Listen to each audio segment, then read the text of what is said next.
Il me reste encore 55 ans à vivre, selon l'espérance de vie. Puis j'ai pas l'impression que je vais les vivre, ces 55 ans-là, à cause de la crise climatique. Le mur, il va être différent un peu partout où on va se trouver sur la planète.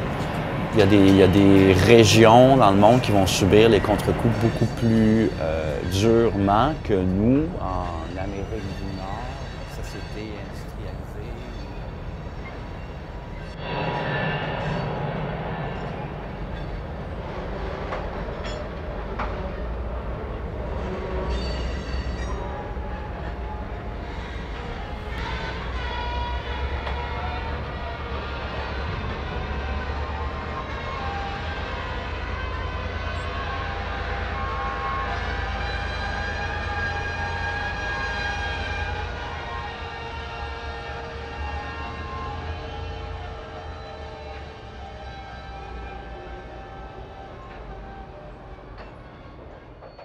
On a comme deux murs qui s'en viennent, puis qui vont arriver en même temps, soit qui vont arriver un après l'autre. C'est le mur écologique versus le mur économique.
On parle beaucoup de changement climatique, on parle beaucoup d'émissions de gaz à effet de serre. Puis je trouve souvent que ce discours-là, qui est hyper important, il ne faut pas me méprendre, mais souvent il obscure le discours total environnemental. Donc la pollution de l'air, la pollution de l'eau, la pollution de la terre, la toxicité de nos terres, la perte de biodiversité. Donc l'ensemble des problèmes environnementaux sont souvent tassés un petit peu pour juste parler des émissions de gaz à effet de serre. Je pense qu'il faut regarder ça dans son ensemble, parce que juste viser la réduction des gaz à effet de serre, à un moment donné, on va frapper le mur peut-être juste plus lentement, mais on va le frapper quand même.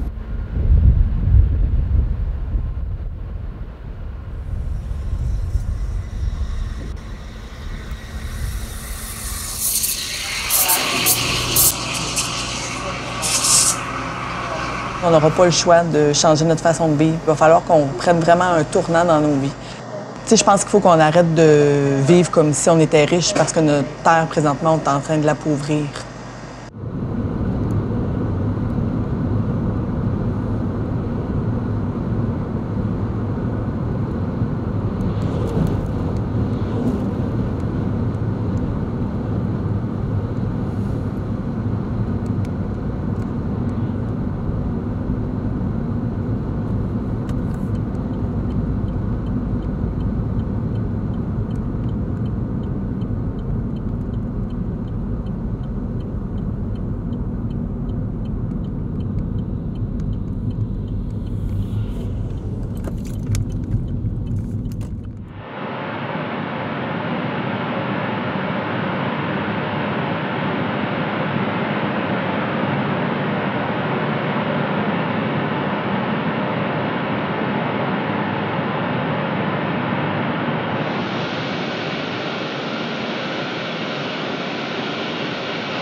Pas de frontières à l'environnement. La Terre est quelque chose de très global, là, fait qu'il va y avoir aussi des changements dans la biodiversité.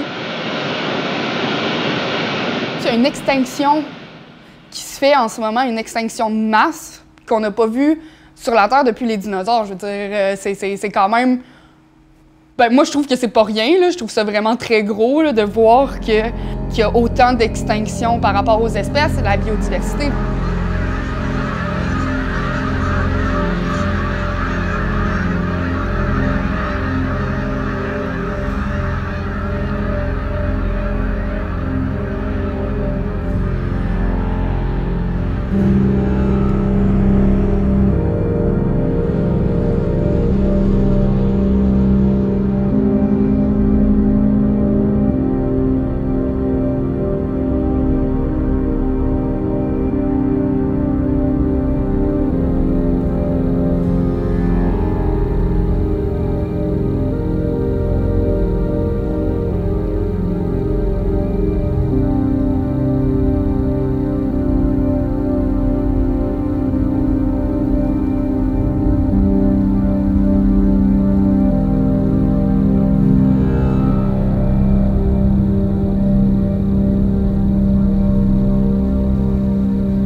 Ça nous prend un voyage par année, la grande maison, même s'il y a des pièces qui sont carrément vides.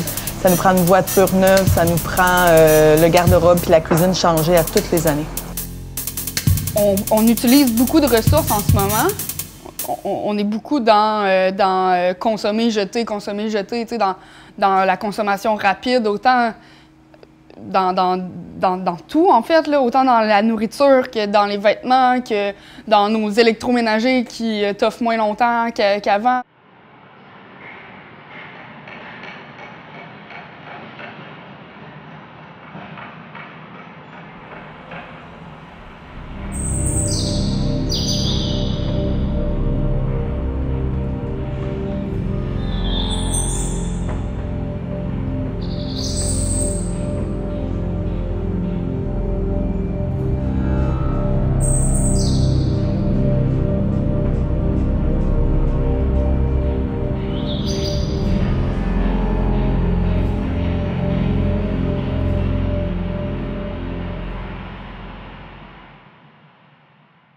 J'aimerais ça qu'on puisse consommer de façon plus locale, de façon plus circulaire. Je sais pas si l'économie circulaire, c'est quelque chose aussi qui commence à être plus dans la bouche de tout le monde, là, mais c'est difficile à faire comme économie quand que le marché est d'un bout à l'autre de la planète. On reproche souvent à la Chine d'être un des plus gros pollueurs au monde, mais ce qu'on oublie de dire, c'est que le Canada, son deuxième plus grand importateur, c'est la Chine. Donc, nos biens de consommation qu'on utilise chaque jour, il y en a beaucoup qui sont fabriqués là-bas en Chine. Donc, on peut dire que le Canada a une certaine notoriété environnementale, mais si notre pollution est toujours déplacée ailleurs pour ne pas la voir, on ne peut pas commencer à pointer la Chine du doigt. C'est sûr que la Chine elle a sa propriété propre. Il y a beaucoup de gens, ils sont en train de s'industrialiser. Bon, ils ont ce côté-là, mais on a une grosse part de responsabilité mondiale dans la pollution mondiale, puisqu'on fait faire beaucoup de nos biens ailleurs.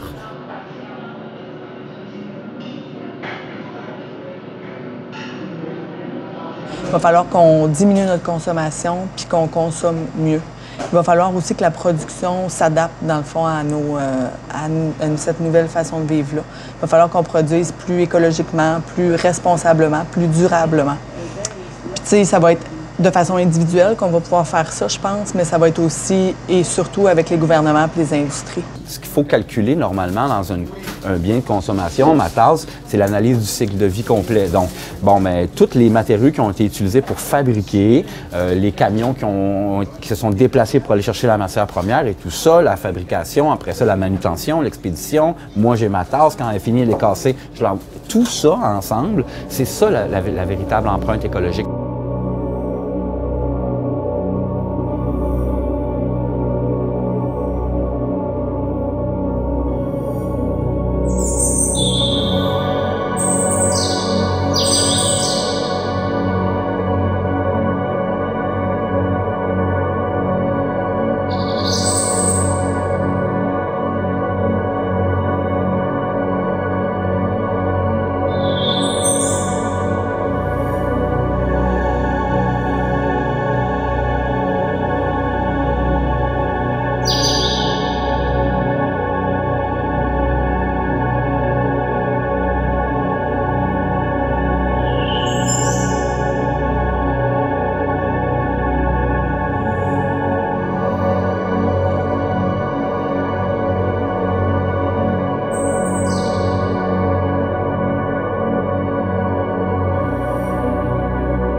pas le choix que le changement va devoir être collectif.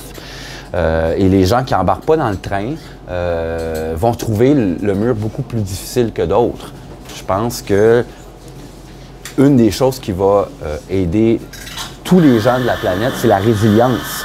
C'est apprendre à vivre avec ce qui s'en vient parce qu'il y a des choses qu'on ne pourra pas changer. On ne pourra pas, l'ampleur du réchauffement, on ne pourra pas le faire régresser. On va peut-être pouvoir le stabiliser dans le meilleur des cas, mais avant qu'il y ait une régression, ça va être nos arrière-petits-enfants qui vont pouvoir le vivre, là.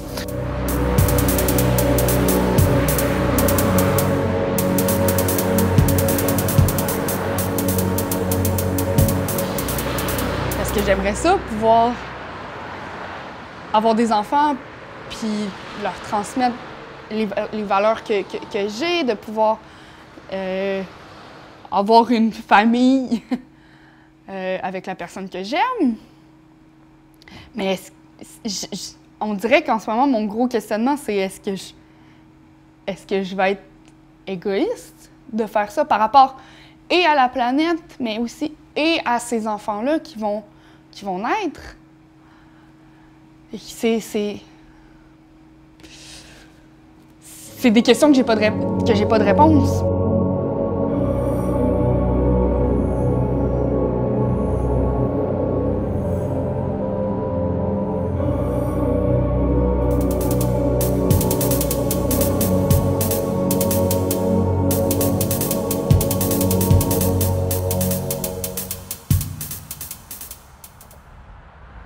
La crise, les crises, c'est une affaire mondiale. Il faut arrêter de le voir juste on est au Québec, comment on va gérer ça. Puis autant la mondialisation fait partie du problème, qu'autant que, si on pouvait y trouver un autre nom, j'aimerais ça parce que c'est très péjoratif, la mondialisation, mais je pense qu'on va être capable, d'en se mettre ensemble, de se trouver des solutions. Puis il ne faut pas avoir peur de dire, bon, ben, en Allemagne, ils ont trouvé telle solution, ben, utilisons-la ici aussi, là, tu sais.